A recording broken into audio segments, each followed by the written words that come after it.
हम लोग आज स्टार्ट करेंगे quadratic equation. Quadratic equation quadratic equation इसमें टोटल 4 पार्ट है। पहला हम लोग जानेंगे कि क्वाड्रेटिक इक्वेशन किस तरह बनाते हैं, मतलब कि कोई भी स्टेटमेंट दिया हुआ वहाँ से क्वाड्रेटिक इक्वेशन किस तरह बनाएंगे। दूसरा हम लोग जानेंगे कि उस क्वाड्रेटिक इक्वेशन जो बना है उससे हम x निकालेंगे। तीसरा हम लोग को पूरा एक सिंप्लीफिकेशन करने के लिए देगा जिसको हम लोग क्वाड्रेटिक इक्वेशन की तरह सॉल्व करेंगे। चौथा हम लोग सीधे आचार्याज मेथड सॉल्व करेंगे। और पांचवा हम लोग जानेंगे कि रियल एंड अनइक्वल यानी कि नेचर ऑफ द रूट्स क्या कहते हैं और रूट्स किसको कहते हैं। ठीक है, तो पहला हम लोग जानते हैं कि क्वाड्रेटिक इक्वेशन किस तरह हम लोग बनाएंगे। तो हम लोग एक सिचुएशन रखते हैं, उस सिचुएशन के ऊपर हम लोग क्वाड्रेटिक, लेकिन उससे पहले मैं बता दूं कि क्वाड्रेटिक इक्वेशन किससे कहते हैं। सिंपल है कि जिस इक्वेशन में एक्स स्क्वायर हो उसे हम लोग क्वाड्रेटिक इक्वेशन कहते हैं। जैसे कि ये वाला जो फॉर्मूला है, ठीक है, इसमें एक्स स्क्वायर है तो ये क्वाड्रेटिक इक्वेशन हो गया। अगर एक्स स्क्वायर नहीं रहा तो फिर ये हो जाएगा, मान लीजिए ए 0 है तो इससे मल्टीप्लाई होकर ये 0 हो गया तो बचेगा b x plus c equal to 0। तो ये जो है ये लीनियर इक्वेशन है, ये क्वाड्रेटिक इक्वेशन नहीं है। लेकिन एक और फॉर्म होता है क्वाड्रेटिक इक्वेशन का, वो होता है a x square plus c equal to 0। ये भी क्वाड्रेटिक इक्वेशन, क्यों? क्योंकि इसमें एक्स स्क्वायर है। तो आप पूछिएगा कि फिर एक्स कहाँ गया, क्योंकि मेन फॉर्म तो ये है क्वाड्रेटिक इक्वेशन का, वो ये हो गया कि यहाँ पे जो b है ना, b 0 हो गया। जब b 0 हो जाता है तो यहाँ पे एक्स स्क्वायर प्लस b अगर 0 है तो 0 into x plus c equals to 0। जब मल्टीप्लाई हो जाएगा तो ये हट जाएगा, लेकिन ये रहता है छुपा हुआ, इसलिए हम लोग इसको भी क्वाड्रेटिक इक्वेशन कहते हैं। अब quadratic equation in one variable किसे कहते हैं? Quadratic equation in one variable जो हम लोग का चैप्टर है वो किसे कहते हैं? वन वेरिएबल यानी कि सिर्फ एक वेरिएबल होगा। जैसे यहाँ पे x है, बहुत जगह पे क्या होता है x भी होता है y भी होता है, तो वो 2 वेरिएबल हो गया, दोनों का वैल्यू निकालना होता है। लेकिन यहाँ पे x है तो सिर्फ x का वैल्यू निकालेंगे। अब हम लोग जानते हैं कि क्वाड्रेटिक इक्वेशन तो हम लोग पता चल गया किसे कहते हैं, ठीक है। उसके बाद हम लोग जानेंगे कि कोई भी स्टेटमेंट हो वहाँ से क्वाड्रेटिक इक्वेशन किस तरह बनाएंगे। जैसे कि एक इक्वेशन है, इक्वेशन ये है कि the length of a rectangle area exceed its breadth by 36 metre. एक रेक्टेंगल एरिया है, मान लीजिए ये रेक्टेंगल एरिया है, ठीक है। हम लोग कैसे बनाएंगे वो जानते हैं। पहले ये रेक्टेंगल एरिया है, ठीक है, इसका ब्रेथ जो है वो, इसका जो लेंथ है, मान लीजिए ब्रेथ b है तो लेंथ जो है वो है b प्लस 36 मीटर मोर, ठीक है। और इसका एरिया जो है, एरिया इसी को कहते हैं, यानी कि लेंथ इंटू ब्रेथ, ये जो है 460 मीटर स्क्वायर है, ठीक है। और पूछा let me construct a quadratic equation. यहाँ से हम लोग को एक दे दिया है, स्टेटमेंट कर दिया, यहाँ से हम लोग को quadratic equation in one variable निकालना है इस स्टेटमेंट के जरिए, और बताना है कि कोएफिशिएंट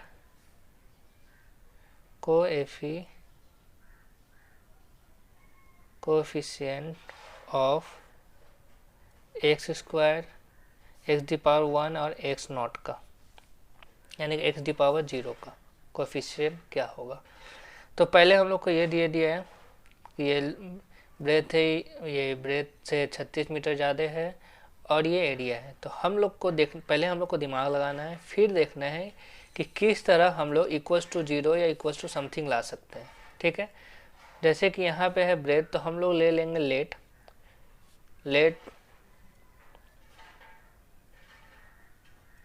ब्रेथ बी एक्स। अगर हम लोग ब्रेथ एक्स ले लेते हैं तो हम लोग का लेंथ क्या हो जाएगा, th लेंथ जो हो जाएगा हम लोग का x प्लस 36 हो जाएगा।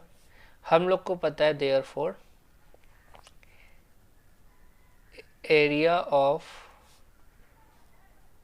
रेक्टेंगल जो है वो है 460 मीटर। तो एरिया ऑफ रेक्टेंगल का फॉर्मूला क्या होता है, length into breadth equal to 460। Length क्या है हम लोग का x प्लस 36, अब ब्रेथ क्या है x इक्वल टू 460। ठीक है, उसके बाद हम लोग क्या करेंगे, इसको मल्टीप्लाई करेंगे तो निकलेगा एक्स स्क्वायर प्लस 36x। ये 460 उधर जो इधर आ जाएगा माइनस 460 इक्वल टू 0। ये आ गया ना हम लोग का स्टैंडर्ड फॉर्म क्वाड्रेटिक इक्वेशन का। इस तरह हम लोग को निकालने के लिए दे सकता है, और यहीं से हम लोग x निकाल लेंगे, x का वैल्यू। यहाँ से x का वैल्यू किस तरह निकालेंगे वो भी हम लोग यहीं पे बता देते हैं। यहाँ पे मिडिल टर्म फैक्टर इस्तेमाल करेंगे, जैसे 460 है तो 460 का हम लोग फैक्टराइजेशन लेंगे, यानी कि इसका फैक्टर निकालेंगे। कितना निकलेगा, 2 से करेंगे तो 230, फिर 2 से करेंगे 1 1 5, 3 से होगा 3 से तो होगा नहीं, 5 से करेंगे 5 2 ज़ा 10, 5 13, फिर 23 से करेंगे 1। ठीक है, हम लोग को लाना क्या है 36, वो भी क्या करना है माइनस, यानी कि घटाकर 36 लाना है। ठीक है, किस तरह आएगा, 23 दूनी 46, 5 दूनी 10, आ गया ना 36 घटाकर। सिंपल था, हम लोग को बस ये 1 2 3 4 और 1 ये तीनों को मिलाकर मल्टीप्लाई करके कोई दो नंबर निकालना। जैसे कि यहाँ पे हम लोग 23 और 2 को मल्टीप्लाई करके 46 लाएं, और 5 और 2 को मल्टीप्लाई करके 10 लाए, और 46 में से 2 गया तो 36 बचा, यानी कि 36। ठीक है, तो यहाँ पे हम लोग निकाल सकते हैं x square plus 46x minus 36x minus 460 equal to 0। कैसे पता कि माइनस का के लाना है, क्योंकि यहाँ पे माइनस है, यहाँ पे प्लस है, तो प्लस माइनस माइनस हो जाता है इसलिए। ठीक है, यहाँ पे हम लोग x कॉमन ले लेंगे, दोनों में बचेगा x प्लस 46। यहाँ पे हम लोग 36 कॉमन ले लेंगे तो बचेगा x प्लस 46। आप बोलिएगा सर आपको कैसे पता कि 46 ही बचेगा, क्योंकि यहाँ पे देख लीजिए 23 इंटू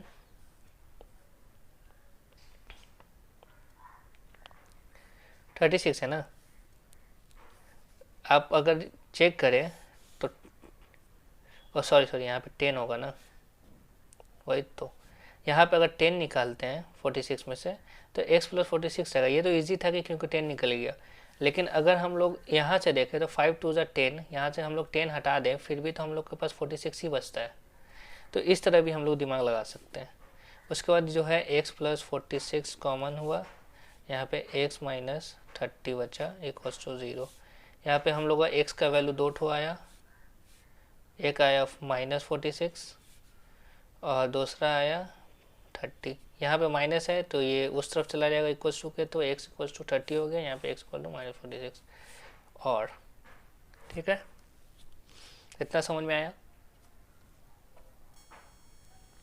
अब आते हैं तीसरा पार्ट जो है सिंप्लीफिकेशन, कि अगर सिंप्लीफिकेशन रहा तो उसको हम लोग किस तरह करेंगे। जैसे कि सिंप्लीफिकेशन किस तरह करेगा सर, तो सिंप्लीफिकेशन मान लीजिए इस तरह का रहा, x minus 3 by x plus 3 minus x plus 3 by x minus 3 plus 6 upon 7 equals to 0। ठीक है, इस तरह का सिंप्लीफिकेशन रहा तो किस तरह करेंगे, ये वाला क्वेश्चन मैंने बताया हुआ है, आप जाके चेक कर लीजिए मेरा क्वेश्चन, आपको पता चल जाएगा इसको किस तरह सॉल्व करना है। हम लोग को सिंपली देखना है कि ये दोनों जो है अपोजिट है, एक दूसरे से उल्टा है। x प्लस 3 को हम लोग x ले लेंगे, या फिर ऐसे कर सकते हैं कि ये पूरा को हम लोग a ले लेंगे तो ये 1/a हो जाएगा, या फिर इसको a ले लेंगे तो ये 1/a हो जाएगा। जैसे कि देखिए let x minus 3 by x plus 3 equals to b, a ले लेते हैं तो x plus 3 by x minus 3 जो हो जाएगा वो 1/a हो जाएगा। तो इसके जगह पे हम लोग a लिख लेते हैं, माइनस इसके जगह पे हम लोग 1/a लिख लेते हैं, प्लस इसको हम लोग मल्टीप्लाई किए 7 7 42 42 6 48 48/7 इक्वल्स टू 0। ठीक है, अगर हम लोग इसका एलसीएम लिए तो ये ए स्क्वायर माइनस 1 हो जाएगा प्लस 48/7 इक्वल्स टू 0 हो जाएगा। ठीक है, इसको उस तरफ ले जाते हैं, a square minus 1/a equals to minus 48/7। ठीक है, अब हम लोग क्रॉस मल्टीप्लाई करते हैं। कैसे होगा ये, इसको इससे मल्टीप्लाई करेंगे 7a² माइनस 7, इसको उससे मल्टीप्लाई करेंगे माइनस 48a। ठीक है, अब हम लोग इसको इस साइड ले आएंगे, 7a², ये माइनस है तो प्लस कर देंगे, प्लस 48a, ये हो गया माइनस 7 इक्वल्स टू 0। अब यहाँ पे देखिए ये एक क्वाड्रेटिक इक्वेशन बन गया। ठीक है, a² है यानी कि क्वाड्रेटिक इक्वेशन बन गया, 48a है यानी कि अब मिडिल टर्म फैक्टर से बनेगा। तो ये मिडिल टर्म फैक्टर से किस तरह बनेगा, तो चलिए हम बताते हैं। पहले हम लोग को इसको मल्टीप्लाई करना होगा, 7 7 49, माइनस है यानी कि घटा कर लाना है। अब 7 को किए 7 7 आया, 7 1, घटा के 48 कैसे आएगा, 7 7 49, 49 माइनस 1 बोले थे ना, 1 भी इस्तेमाल कर सकते हैं हम लोग, तो माइनस 1 तो 48 आ जाएगा। तो 7a² plus 49a minus a minus 7 equals to 0। यहाँ पे अगर हम लोग 7 कॉमन ले तो 7a कॉमन ले पूरा में तो a प्लस 7 आएगा, माइनस 1 कॉमन ले तो a प्लस 7 आएगा। उसके बाद आप लोग बना ही लीजिएगा कैसे करना है, तो उसको जैसे जैसे करना है वैसे करके बना लीजिए। एक ऑप्शन आएगा a का माइनस 7, दूसरा आएगा a का वैल्यू 1/7। ठीक है, उसके बाद इसको हम लोग को ये a 1/7 या 1a इक्वल्स टू माइनस 7 जो आया है, इसको हम लोग अब पुट करेंगे, क्योंकि a तो हम लोग लेट लिए थे क्या, x minus 3/x plus 3 equals to minus 7। अब इसको फिर सॉल्व करेंगे। ठीक है, और x का वैल्यू निकालेंगे, फिर यहाँ पे भी हम लोग पुट करेंगे और फिर वहाँ पे भी x का वैल्यू निकालेंगे, फिर देखेंगे क्या आता है। ठीक है, इस तरह हम इसको बनाते हैं। एक और तरीका क्या होता है, क्वाड्रेटिक इक्वेशन में एक और टॉपिक क्या है, हम लोग अभी 3 टॉपिक फॉलो कर लिए। एक वो कि क्वाड्रेटिक इक्वेशन किसे कहते हैं, और कोई स्टेटमेंट दिया हो वहाँ से क्वाड्रेटिक इक्वेशन कैसे निकालते हैं, जैसे रेक्टेंगुलर वाला। फिर वहीं से हम लोग ये बता दिए कि x का वैल्यू कैसे करते हैं मिडिल टर्म फैक्टर निकाल कर। फिर उसके बाद एक और सिंप्लीफिकेशन बताएं कि किस तरह सिंप्लीफाई करते हैं। फिर उसके बाद अभी हम लोग बताएंगे कि परफेक्ट स्क्वायरिंग के ज़रिए हम लोग किस तरह एक इक्वेशन को सॉल्व करते हैं। जैसे कि एक इक्वेशन है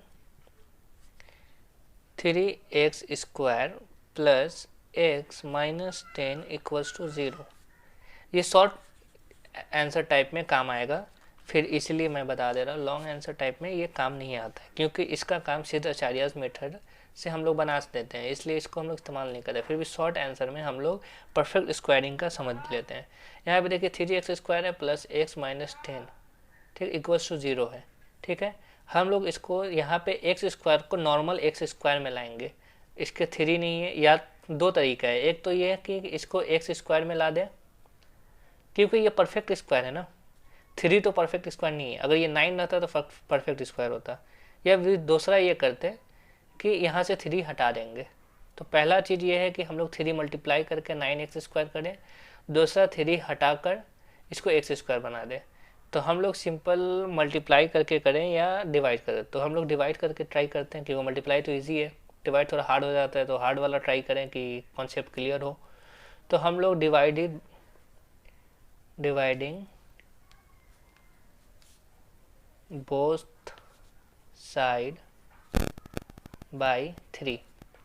ठीक है, तो 3 से हम लोग अगर डिवाइड करें तो यहाँ पे बचेगा x² plus x/3 minus 10/3 equals to 0।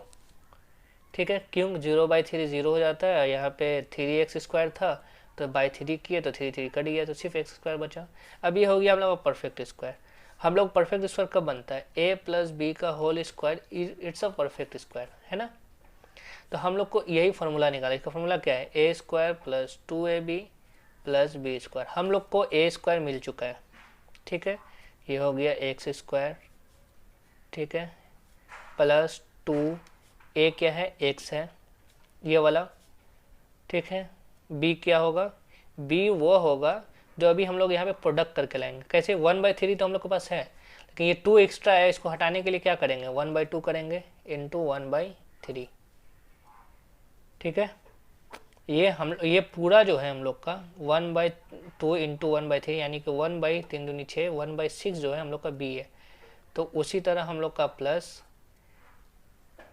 1/2 into 1/3 यानी कि 1/6 का होल स्क्वायर हम लोग का हो गया, और यहाँ हो गया, क्योंकि ये हम लोग ऐड किए हैं तो इसको हम लोग देखो प्लस 1/6 का होल स्क्वायर ऐड किए हैं, तो माइनस 1/6 का होल स्क्वायर को हम लोग को सब्ट्रैक्ट भी करना होगा, क्योंकि ये मैथ्स है, इसमें अपने से ऐड कीजिएगा तो अपने से सब्ट्रैक्ट भी करना होगा।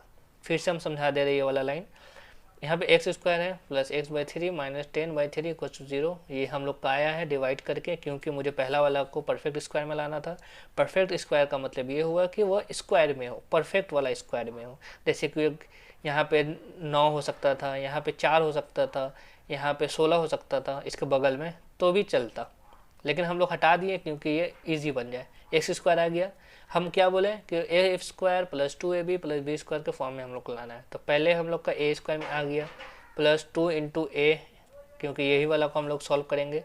यहाँ पे बचा 1/3, लेकिन यहाँ पे 2 है। अगर यहाँ पे 1/6 होता तो हम लोग क्या करते, सिर्फ 1/3 लिखते, 1/2 नहीं लिखते।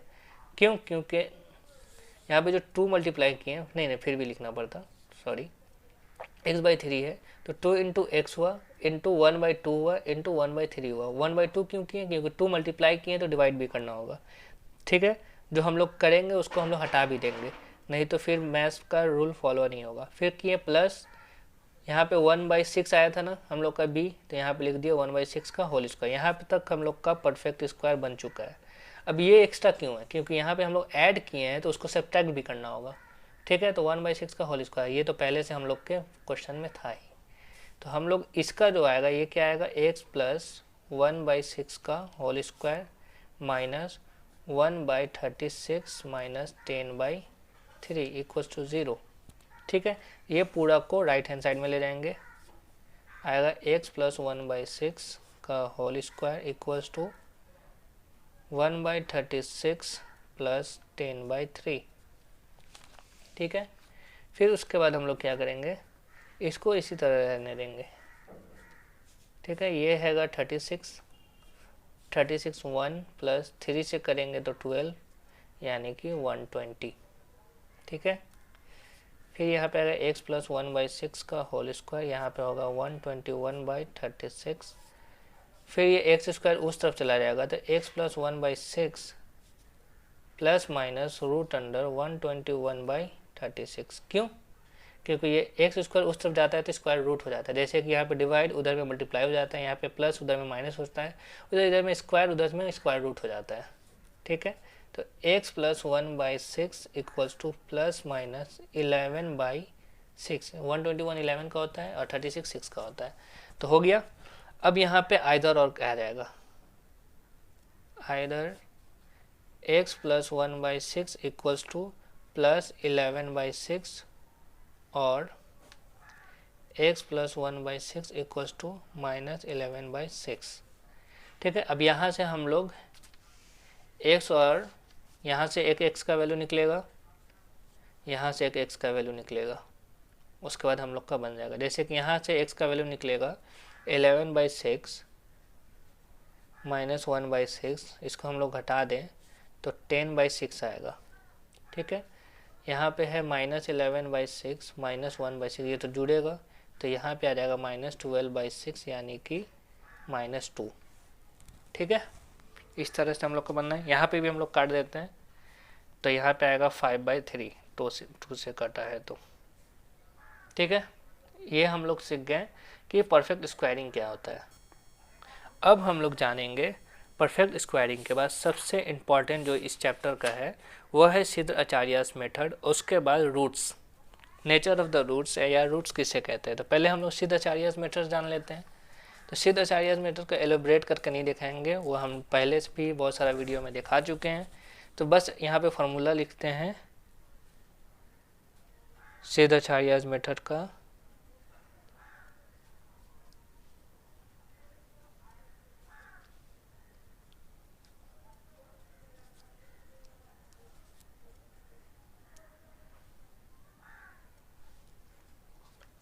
क्या है, x का वैल्यू निकालना है।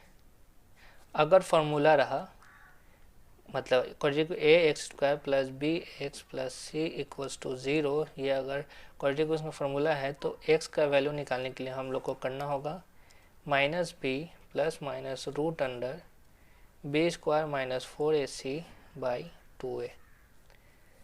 ये पूरा फॉर्मूला है हम लोग का, क्या है, सीधाचार्याज का। इसी तरह बनेगा जैसे कि हम लोग का कोई इक्वेशन बताएं, जैसे कि शुरू में हम लोग का इक्वेशन या कोई भी इक्वेशन था, जैसे कि हम लोग बता दें कि शुरू में हम लोग का ये वाला इक्वेशन जो आया था एक्स स्क्वायर प्लस 36 माइनस 460, इसका हम लोग का वैल्यू माइनस 46 एंड 30 आया था। इसको हम लोग सीधाचार्याज मेथड से करेंगे। कैसे बता रहे, x square plus 36x minus 460 equals to 0, यही था। यहाँ पे हम लोग का a क्या है, a है 1, ठीक है, यहाँ पे छुपा हुआ है 1। b क्या है, b है प्लस 36 यानी कि 36 एंड c है माइनस 460, ठीक है। हम लोग यहाँ पे x का वैल्यू माइनस 36 यानी कि b यानी कि माइनस b है तो उसके जगह पे 36 plus minus root under b square यानी कि 36 का स्क्वायर 4ac यानी कि माइनस 4 इंटू a क्या है 1, c क्या है 460 माइनस 460, ठीक है, डिवाइडेड बाय 2, a क्या है 1, ठीक है, minus 36 plus minus root under इस 36 का हम लोग अगर स्क्वायर निकाले कितना आएगा, 36 के 4 बजे 3 6 18 18 और 3 21 6 18 के 8 बचे 1 3 3 9 1 10 यानी कि 6 9 2 1 1296 प्लस इसको हम लोग मल्टीप्लाई करें 46 इंटू 4 6 चौको 24 के 4 हाथ में 4 2 4 चौको 16 16 2 184, तो ये क्या आ गया 1840, यहाँ पे आया 2 माइनस 36 प्लस माइनस, अब इसको आप लोग खुद ही कर लीजिएगा, 6 आया 13 के 3 1 10 के 11 के 1 2 1 3 3136 डिवाइडेड बाई 2, इसको आप लोग खुद ही करके सॉल्व कर लीजिएगा। तो इस तरह हम लोग सीधाचार्याज मेथड का फॉर्मूला इस्तेमाल करते हैं, ठीक है। अब मैं आपको बता दूं कि क्वेश्चन में पूछता है nature of roots. Nature of roots यानी रूट्स किससे कहते हैं, एक्स स्क्वायर है ना, पर a x square plus b x plus c equals to 0 है, इसका कोई वैल्यू निकलता है, एक्स का वैल्यू कुछ निकलता है, फिर एक्स का एक और वैल्यू निकलता है, मतलब एक्स का 2 वैल्यू निकलता है। क्यों, क्योंकि स्क्वायर है, जितना ज़्यादा नंबर स्क्वायर पर रहेगा उतनी ज़्यादा रूट्स होगा। यानी कि नेचर ऑफ रूट्स निकालना है, यानी कि रूट्स का नेचर क्या है, ठीक है। नेचर का मतलब ये समझा दे रहे हैं, पहले रूट समझ लीजिए। रूट्स किसे कहते हैं, एक्स का वैल्यू, एक्स का जो वैल्यू है वही रूट्स है, ठीक है। कितना रूट्स होगा, 2 रूट्स होगा क्वाड्रेटिक इक्वेशन। लीनियर इक्वेशन में क्या रूट्स होगा, 1, ठीक है। तो अब हम लोग रूट समझ गए कि यानी कि एक्स का वैल्यू क्या होगा, 2 होगा। अब क्या क्या हो सकता है, पहला होगा रियल एंड इक्वल, यानी कि x का वैल्यू मान लीजिए 2 है तो दूसरा वाला भी 2 होगा, यानी कि 2 रूट्स होना है, 2 रियल भी है और इक्वल भी है, ठीक है। दूसरा होता है रियल एंड अनइक्वल। मान लीजिए एक ठो 3 है तो दूसरा 6 हो सकता है, या फिर -6 हो सकता है, कुछ भी हो सकता है, प्लस माइनस, लेकिन रियल रहेगा। अब रियल का मतलब क्या हुआ, वो हम थर्ड वाला में जब अनरियल आएगा उसको बस समझाएंगे। और तीसरा क्या है, अनरियल एंड इक्वल। अनइक्वल उससे कोई मतलब नहीं है, बस अनरियल या नो रियल और नो रियल, वो रियल है ये नहीं है। उसका मतलब क्या हुआ, उसका मतलब हुआ कि उसका जब भी आएगा रूट में, रूट के अंदर आएगा, और रूट के अंदर क्या आएगा, माइनस समथिंग रहेगा, कुछ भी रहेगा लेकिन माइनस के अंदर रहेगा उसका रूट्स, इसलिए वो अनरियल या नो रियल होगा। जैसे कि यहाँ पे हम लोग का आया था 3136, अगर यही माइनस यहाँ पे आ जाता या फिर यहाँ पे 1840 जो है प्लस में, अगर ये माइनस में हो जाता तो इससे बड़ा हो जाता, यानी कि घटाकर माइनस ही आता, यानी कि ये वाला जो बनता वो अनरियल होता। ठीक है, ये क्वेश्चन पूछता है, एक इक्वेशन दे देता है और बोलता है कि रियल है या अनरियल है, क्या नेचर ऑफ द रूट्स क्या है। अब हम लोग पहचानेंगे कैसे, मान लीजिए एक इक्वेशन है, ठीक है, जैसे कि ऊपर वाला ही इक्वेशन ले लेते हैं, x square plus 36x minus 460 equals to 0। ठीक है, अब ये इसका जो रूट्स है सिर्फ यहीं से कैसे पता करेंगे, तो उसका एक तरीका है। ठीक है, जब रियल होगा तो b square minus 4ac equals to 0, real and equal होगा तो, फिर रियल एंड अनइक्वल होगा तो b square minus 4ac greater than 0 होगा, अनरियल या नो रियल होगा तो b square minus 4ac less than 0 होगा। अब हम लोग को जानना है, अब पूछा कि भाई ये इक्वेशन है, इसका रूट्स क्या होगा। ठीक है, तो इसका रूट्स रियल है, नेचर ऑफ द रूट्स क्या है, तो हम लोग सिंपल से बोलेंगे कि बी स्क्वायर माइनस 4ac निकालना है, तो बी स्क्वायर माइनस 4ac निकालना है। तो हम लोग का याद है कि b square minus 4ac root under है, यानी कि बी स्क्वायर माइनस 4ac क्या आया था 3136, यानी कि 3136, यानी कि क्या हो गया, ये 0 से बड़ा है ना, 0 से बड़ा है ना, यानी कि ये वाला, तो हम लोग का real nature of the real and unequal होगा। अगर 0 हो जाता तो रियल एंड इक्वल होता। ठीक है, इस तरह हम लोग नेचर ऑफ द रूट्स निकालते हैं। अब ये सबसे लास्ट और सबसे इम्पोर्टेंट, जिससे तो MCQ तो भरा रहता है किसी भी क्वेश्चन में, चाहे वो आप ISC का हो या फिर स्टेट बोर्ड का हो, आपके लिए क्वेश्चन या CBSE का हो, MCQ में खाली यहीं से क्वेश्चन आता है। वो कैसे, मान लीजिए कि एक है ax square plus bx plus c equals to 0, ये एक क्वाड्रेटिक इक्वेशन है, तो हम लोग इसका क्वाड्रेटिक इक्वेशन का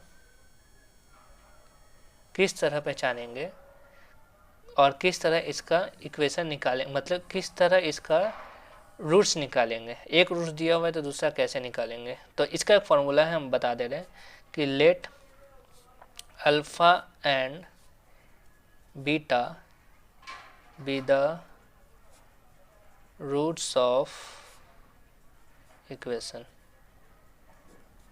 ठीक है, अल्फा और बीटा दोनों रूट्स हैं। ठीक है, तो इसका दो रूट्स होगा ना, अल्फा एंड बीटा। ठीक है, तो अल्फा प्लस बीटा जो होता है वो होता है माइनस बी बाई ए, और अल्फा इंटू बीटा जो होता है वो होता है सी बाई ए। सी क्या है, ये वाला, बी क्या है, ये वाला, ए क्या है, ये वाला। ठीक है, इतना समझ में आ गया आपको। अब इस पे क्वेश्चन कैसा होता है वह समझा देंगे तो और इजी होगा। बस ये याद रखिए कि alpha plus beta minus b by a होता है और alpha beta c by a होता है। ठीक है, तो इस पे इक्वेशन दे सकता है, जैसे कि मान लीजिए एक क्वेश्चन दिया, हम लोग एक इक्वेशन ले लेते हैं और उससे बनाते हैं। जैसे कि एक इक्वेशन दिया हुआ है 5x square plus 2x minus 3 equals to 0, हम लोग पहले बता दिए ना। ठीक है, इसका क्या होगा, alpha plus beta minus b by a होगा and alpha beta c by a होगा।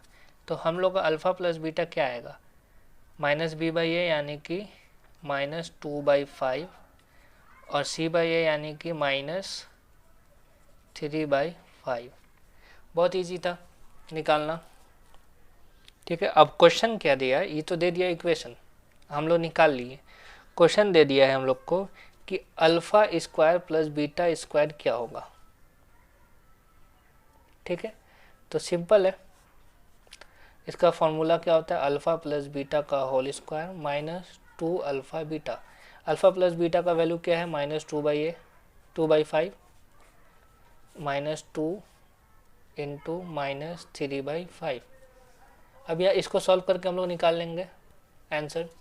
इस तरह से हम लोग का क्वाड्रेटिक इक्वेशन में ये 5 चीज़ें जो थी वह हम लोग सीख गए। ठीक है, आपको ये वाला वीडियो कैसा लगा? अगर अच्छा लगा हो तो लाइक कीजिए, अपने दोस्तों के साथ शेयर कीजिए और